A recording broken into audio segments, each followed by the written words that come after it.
No official announcement. No public itinerary. Just one unexpected landing and everything inside the palace walls changed. Prince Harry's sudden return to the UK wasn't planned, staged, or ceremonial. It was urgent. Triggered by a sealed intelligence briefing quietly delivered to royal officials, this return carried the weight of something far more dangerous than family tension. Because this time, it wasn't rumor or resentment driving Harry home. It was evidence, and it involved Camilla. Before we go deeper into what this really means for the royal family, make sure to subscribe so you don't miss a single update. The moment Harry's presence was confirmed, the familiar rhythms of royal life fractured. Phones rang without pause, aides were redirected, and decisions that usually took weeks were forced into hours. This was not a homecoming wrapped in tradition or reconciliation. It was an extraction from exile, carried out with precision and silence. Those who learned of it late understood immediately that something had gone wrong, because Harry was not meant to return unless the stakes had already crossed a dangerous threshold. What unsettled palace insiders most was the absence of preparation. No gradual narrative, no softening statements. Just Harry, back on British soil, moving under tight coordination while senior aides struggled to stay ahead of a situation they did not fully understand. The suddenness created fear, because fear always follows what cannot be controlled. And this return could not be managed with the usual strategies of deflection or delay. Behind closed doors, whispers hardened into concern. An external authority had been involved. Not a friendly inquiry. Not a domestic review. Something far larger, far more intrusive. The word briefing began circulating in hushed conversations, spoken cautiously, as if saying it too loudly might accelerate consequences no one was prepared to face. The palace had survived scandals before, but this felt different. This felt invasive, permanent. Harry sensed it immediately. He was not being welcomed back as a prodigal son or even a wayward prince. He was being received as someone who carried relevance to a matter already spiraling beyond containment. Old grievances resurfaced, not as emotional baggage, but as unresolved threads now woven into something far more serious. The weight of the past pressed forward, transforming memory into implication. What followed was a kind of internal lockdown. Advisors moved in tight circles, information narrowed instead of expanded, and certain households grew unusually quiet. Silence, after all, is often the first response to panic. Some began calculating exposure. Others began calculating loyalty. The emotional atmosphere shifted from discomfort to dread. Because everyone understood the same unspoken truth, Harry's return meant the palace had lost control of the narrative before it even began. And at the center of it all was Harry himself, no longer positioned as a liability to be managed, but as a witness whose perspective suddenly mattered. That distinction changed everything, because witnesses are dangerous not for what they say, but for what they confirm. And confirmation, once given, cannot be taken back. But what truly rattled the palace wasn't Harry's arrival, it was the source of the information that brought him back in the first place. The moment the words federal intelligence entered palace conversations, protocol collapsed. This wasn't a British inquiry. It wasn't a media leak. It was a foreign intelligence dossier compiled quietly, delivered discreetly, and marked with a level of seriousness that froze even the most seasoned royal officials. The FBI briefing wasn't about national security. It was about Camilla and actions the palace never imagined would surface. The delivery itself was handled with a level of discretion that immediately signaled danger. No ceremonial handover. No extended briefings. Just a tightly sealed package routed through channels normally reserved for crises that never reach the public. It landed in the hands of a select few legal advisors, senior courtiers, and officials tasked with protecting the crown at all costs. The message was implicit and unmistakable. This information existed beyond British control, and its very presence inside palace walls meant the situation had already escalated. Royal legal teams were stunned, not simply by the content but by the source. The FBI's involvement shattered assumptions the palace had relied on for decades. This was not a domestic matter that could be softened, delayed, or neutralized through tradition or influence. It was external, jurisdictionally complex, and immune to the unspoken rules that usually governed royal controversies. The fact that a foreign intelligence agency had taken interest at all suggested something deeper than rumor, something documented, tracked, and verified over time. As the briefing was reviewed, a timeline began to emerge, and with it, unease. The intelligence did not point to a single incident or isolated misstep. It suggested years of observation, pattern recognition, and accumulation. Not hurried, not reactive, methodical. That alone changed the tone of every conversation that followed. This was not damage control territory. This was exposure territory. The nature of the evidence was deliberately vague in early discussions, but the implications were heavy. Behavioral indicators, financial movements, decisions that, when viewed independently, appeared harmless, but when aligned, formed something far more troubling. Palace officials struggled to process how such information could exist without their knowledge, or worse, how it could exist precisely because they never looked too closely. Every unanswered question deepened the sense that the institution had been operating in a carefully curated reality. Confusion quickly turned inward. Who had authority here? Who could respond? Whose laws applied when intelligence crossed borders but implicated the monarchy? Diplomatic exposure became a real fear, because once international channels are involved, silence becomes a liability rather than a shield. Advisors debated containment strategies, but none felt adequate. You cannot bury what does not belong to you. Early attempts to control the fallout were cautious, almost desperate. Conversations were limited, language was softened, certain names were avoided entirely. But avoidance only sharpened the truth waiting underneath. The palace had always excelled at managing perception. What it faced now was something else entirely, evidence that existed regardless of belief or denial. And as officials scrambled to interpret the briefing, one name kept surfacing as the most volatile variable in the entire situation: Prince Harry. Prince Harry wasn't summoned out of duty. He was pulled back because of proximity, emotional, historical, and deeply uncomfortable.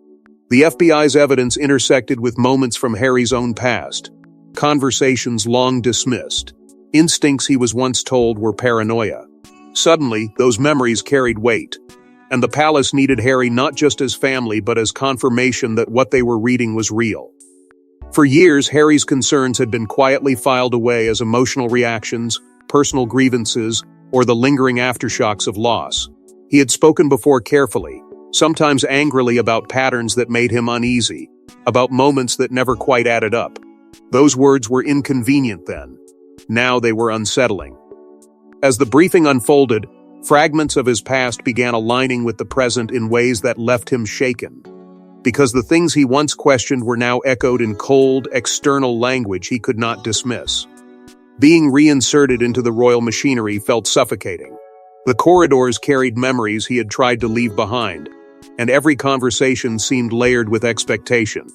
He wasn't there to heal old wounds or mend relationships.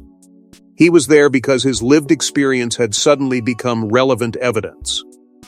The emotional strain was immediate and relentless, forcing him to relive years of tension while remaining composed in rooms where composure was currency. Palace officials approached him carefully, their tone stripped of familiarity.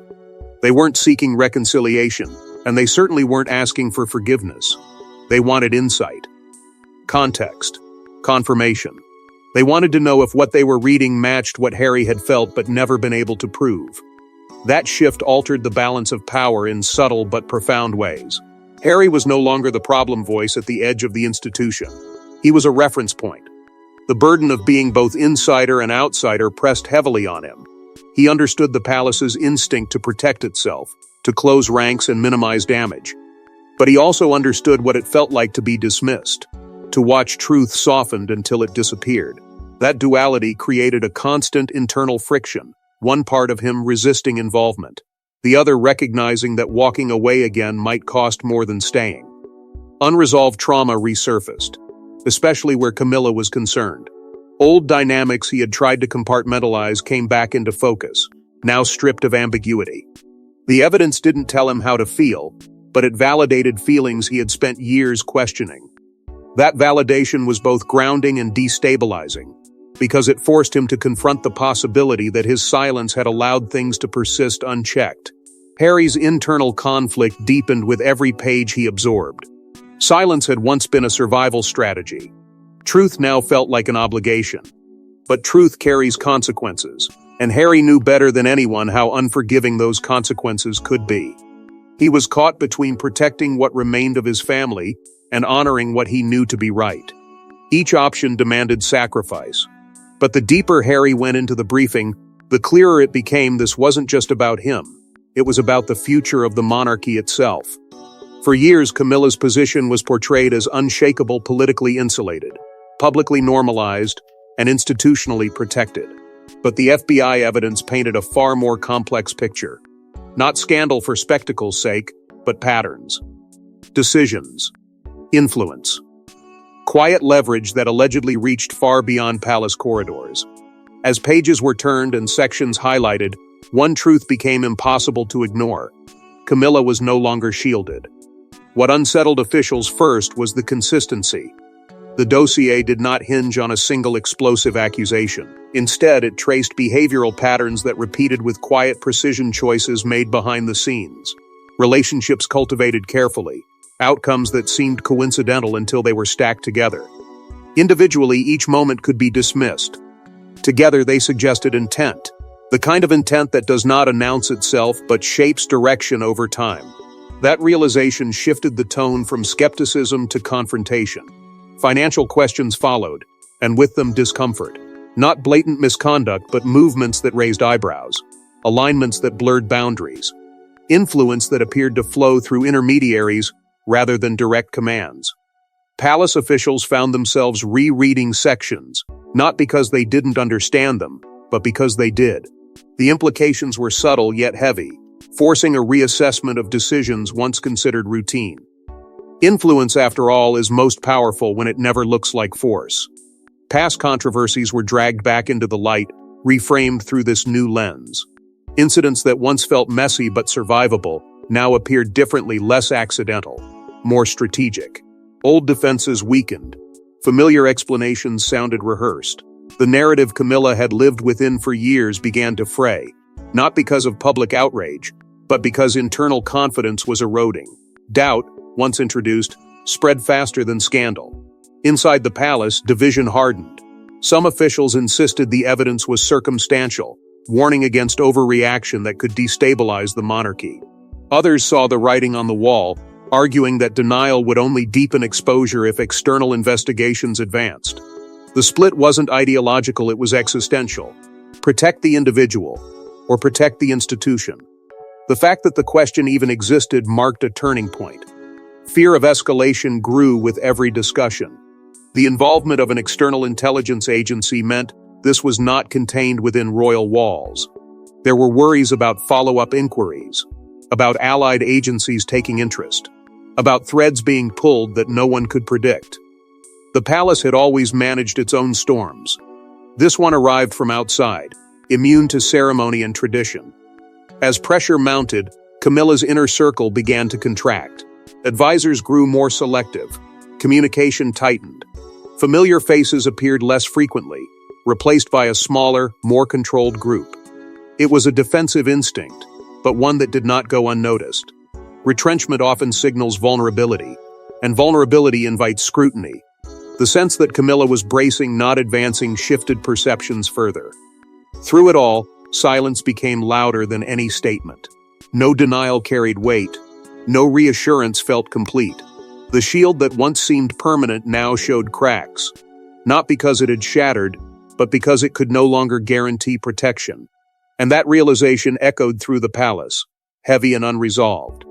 And while Camilla's camp worked to contain the damage, another crisis was quietly unfolding behind closed doors, one that involved the king himself. No position is lonelier than a monarch forced to choose between loyalty and legacy. As the evidence circulated, the king found himself at the center of an impossible equation. Protect Camilla and risk the institution. Acknowledge the briefing and fracture the family beyond repair. Every decision now carried consequences, not just for today, but for how history would remember his reign. The king's initial reaction was not fury or denial, but a long, unsettling silence. Those closest to him sensed the weight immediately. This was not a crisis he could delegate or outwait. The evidence did not accuse loudly, but it lingered, pressing against every assumption that had once felt stable. For a monarch trained to endure storms with restraint, this one cut differently. It threatened not only the present, but the moral scaffolding of his authority. Inside private meetings, debates hardened quickly. Some urged acknowledgement, arguing that transparency controlled, deliberate was the only way to preserve credibility. Others warned that even a partial concession would unravel decades of careful positioning. Denial, they said, had always worked. But this time, denial felt thinner, more fragile, as if it would crack under the slightest pressure. The king listened, absorbing each argument, knowing that choosing either path would permanently alter the crown he wore. Pressure from senior advisors intensified by the hour. Timelines were sketched, contingency plans drafted, statements half-written and then discarded. Every option seemed to trade one disaster for another. Act too boldly, and the family fractures in public. Act too cautiously, and the institution appears complicit. The king was urged to be decisive, yet every decisive act risked revealing just how precarious the situation had become. Defending Camilla exacted a private toll. Doubt crept in where certainty once lived, and that doubt was corrosive. Loyalty demanded resolve. Leadership demanded distance.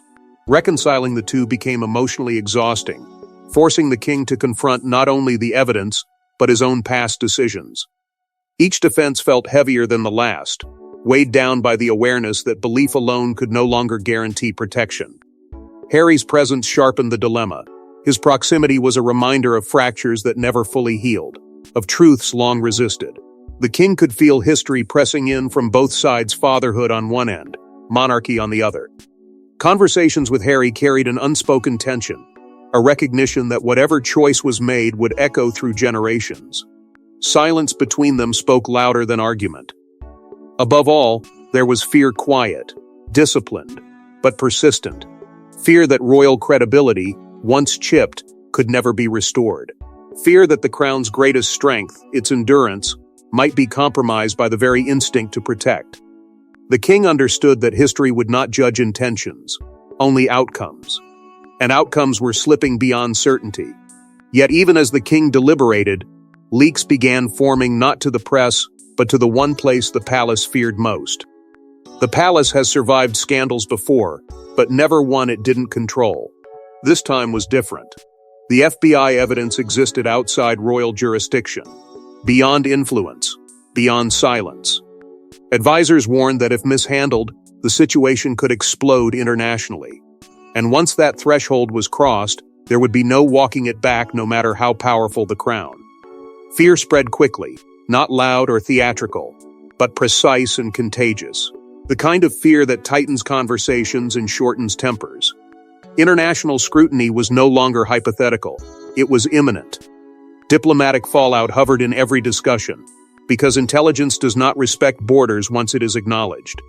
Allies ask questions. Rivals take notes. The palace understood that even a whisper of confirmation could trigger reactions far beyond Britain's control, reactions that could not be managed with tradition or restraint. The possibility of evidence becoming public transformed anxiety into urgency. Legal channels move slowly, but once engaged, they are relentless. Advisors warned that filings, subpoenas, or cooperative disclosures could surface details without warning, stripped of royal context or courtesy. The idea that documents might speak louder than statements terrified those accustomed to shaping narratives. Paper does not negotiate. Records do not care about lineage. Emergency strategies flooded the table. Some proposed proactive messaging, controlled acknowledgement designed to blunt impact. Others urged absolute silence, betting that time would dull interest. A third camp pushed for quiet intervention, attempting to redirect attention before momentum became irreversible. None of it felt sufficient. Each strategy assumed control that no longer existed. The palace was reacting now, not directing, and that reversal was destabilizing. At the center of these calculations stood Harry, unavoidable and unresolved. To some, he was a risk, a man with history, grievance, and credibility. To others, he was a shield, someone whose involvement could contextualize the evidence and prevent misinterpretation. Whistle or firewall, catalyst or containment. His role was debated endlessly, often without him in the room. That alone spoke volumes about the level of trust still intact. And trust was eroding fast. Whispers grew sharper. Assumptions hardened. Advisors questioned each other's motives, wondering who might speak too freely, who might act too cautiously. Information was compartmentalized to the point of paralysis, and that fragmentation bred suspicion. When institutions stop trusting themselves, cracks appear everywhere. The palace felt it in missed cues, in meetings that ended without resolution, in decisions deferred because no one wanted ownership. Time became the most dangerous enemy. Every hour without clarity increased the risk of exposure. Every delay allowed speculation to metastasize. The longer the palace hesitated, the more it appeared complicit, even if it was merely overwhelmed. Advisors spoke in deadlines now, not days. The sense that the window for clean containment had already closed hung over every exchange like a verdict waiting to be delivered. Pressure mounted from every direction: legal, diplomatic, personal. The crown had always relied on patience as a weapon. Now patience looked like weakness. The realization settled heavily. Whatever came next would define not just this crisis, but the limits of royal power in a world that no longer waits. With pressure mounting on every front, Harry was forced to confront a question he'd avoided for years. What does he do now? This wasn't the homecoming Harry imagined. Every corridor echoed with unspoken accusations. Every conversation felt loaded. As he processed the evidence, the weight became unbearable, not just because of what it said about Camilla, but because of what it confirmed about his past. The moment arrived when Harry realized neutrality was no longer an option. What followed was not anger at first, but something quieter and far more destabilizing. Recognition. Page after page aligned with memories he had tried to bury. Moments he had once been told were exaggerations, emotional reactions, misunderstandings born of grief. The evidence did not tell him anything new, and that was the most devastating part. It told him he had been right to doubt, right to feel uneasy, right to speak when silence would have been easier. Validation arrived late, and it hurt more than denial ever had. Reconciling instinct with proof fractured him internally. He had spent years questioning his own perceptions, wondering whether distance had distorted his judgment. Now distance sharpened it. The past no longer felt chaotic, it felt patterned. That realization collapsed the final excuse he had clung to, that staying quiet was a form of healing. Silence, he understood now, had been survival, not resolution. Conversations around him shifted in tone. Advisors spoke carefully, family members spoke less, and when they did, their words carried expectation disguised as concern. Some urged caution, reminding him how easily truth can be weaponized. Others implied responsibility, suggesting that his voice could either stabilize the moment or detonate it. Each conversation pushed him closer to a decision, not by persuasion, but by exhaustion. He could feel the clock ticking, even when no one named it. Fear crept in from every direction. Fear that speaking would confirm the palace's worst suspicions about him. Fear that staying silent would make him complicit in something he could no longer unsee. He understood with painful clarity that blame awaited him either way. If he acted, he would be accused of betrayal. If he didn't, history would accuse him of cowardice. The realization stripped the choice of illusion. There was no safe path left. The tension between personal healing and public truth tore at him relentlessly. He had left to protect himself, to build a life beyond constant scrutiny. Now that life felt fragile, balanced against a truth that demanded acknowledgement. Healing had taught him boundaries. This moment demanded courage. The two did not align neatly, and forcing them together felt like reopening wounds he had spent years closing. The decision did not arrive with ceremony. It arrived quietly, in a moment of stillness when avoidance finally felt heavier than consequence. Harry understood then that action was not about revenge or vindication. It was about refusing to let reality be reshaped by fear. Whatever came next would be painful, but it would be honest. And honesty, he knew, was the one thing the palace could not control. But Harry's decision wouldn't land quietly. It would trigger a reaction that no one inside the palace was prepared for. As word of Harry's stance spread through inner circles, the palace atmosphere shifted from control to chaos. Alliances hardened, lines were drawn. Some prepared for damage control others for survival. The monarchy, long built on silence and ceremony, now faced its most dangerous enemy, truth moving faster than tradition. What followed was fragmentation. The royal household, once unified by protocol and discretion, began to split along invisible fault lines. Loyalty was reassessed. Motives were questioned. Long-standing alliances quietly dissolved as individuals chose sides, not out of ideology, but out of fear. In moments like this, neutrality disappears. Silence becomes interpreted as intent. Every pause feels like a statement. Camilla's response was measured but unmistakable. Her circle closed ranks, projecting calm while recalibrating internally. Public composure masked private urgency. Those closest to her understood the stakes and moved quickly to reinforce narratives that had held firm for years. But the shift in momentum was undeniable. The conversation was no longer about perception, it was about position. And position, once challenged, is never easily restored. The king faced mounting pressure to respond. Not tomorrow, but now. Advisors warned that the absence of a statement could be interpreted as guilt, while a premature response risked validating claims that were still unfolding. Every option narrowed the space for maneuver. The crown's authority, built on restraint, suddenly felt exposed by its own patience. The longer the silence stretched, the louder it became. Warnings intensified behind closed doors. Senior advisors spoke in stark terms, cautioning that missteps could trigger irreversible fallout. The word legacy surfaced repeatedly, heavy with implication. This was no longer about managing a crisis, it was about surviving it intact.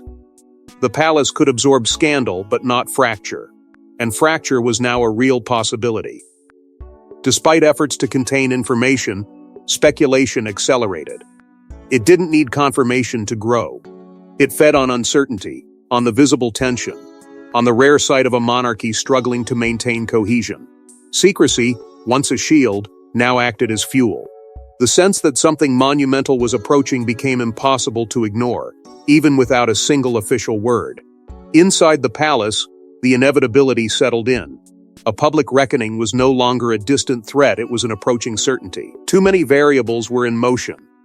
Too many interests extended beyond royal control. The institution could delay, but it could not prevent what was already unfolding. History, once shaped carefully behind closed doors, was beginning to write itself in real time. And as the palace braces for impact, one final question hangs over everything: what happens when the truth finally breaks free? This story doesn't end with a statement or a press release. It ends with a reckoning. As evidence looms, loyalties fracture, and silence becomes impossible, the monarchy stands at a crossroads unlike any before. What happens next won't just shape one family, it will define whether the crown can survive an era where secrets no longer stay buried. The long shadow of the FBI evidence stretches far beyond the immediate crisis. Its existence alone changes the rules. Once external scrutiny enters royal life, the old safeguards lose their power. Time, ceremony, and carefully worded silence no longer guarantee protection. What lingers is precedent, the understanding that the monarchy can be questioned from the outside, and that those questions may never fully disappear. Even if the evidence is contained, its implications will echo for years. Harry's role in what comes next is unavoidable. Whether he speaks publicly or not, his stance has already altered the trajectory. He represents a break from the past, a figure who refuses to carry inherited silence as duty. To some, that makes him dangerous. To others, necessary. His choices now will influence not only how this chapter closes, but how future generations understand loyalty, truth, and accountability within the royal system. Camilla's position remains uncertain, suspended between defense and consequence. The insulation that once felt permanent now appears fragile.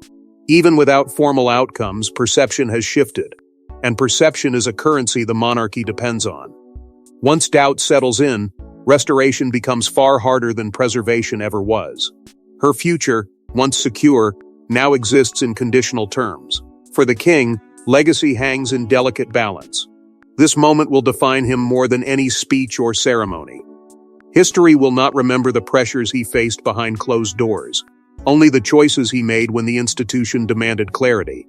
Whether he is seen as a protector of tradition or a leader who adapted to unavoidable change will depend on how this reckoning is met. Public trust, already strained, stands as the ultimate casualty. The monarchy survives not by force, but by belief. And belief is fragile when secrecy collides with modern accountability. The people watching this unfold are not waiting for perfection, they are waiting for honesty. Without it, reverence erodes. In the end, the monarchy faces a stark truth. It must evolve or risk collapse under the weight of its own silence. The path forward is uncertain, but the moment for avoidance has passed. Because once the truth enters the room, the crown is never the same again. Thanks for watching. Please don't forget to like and subscribe, and we will see you in next one.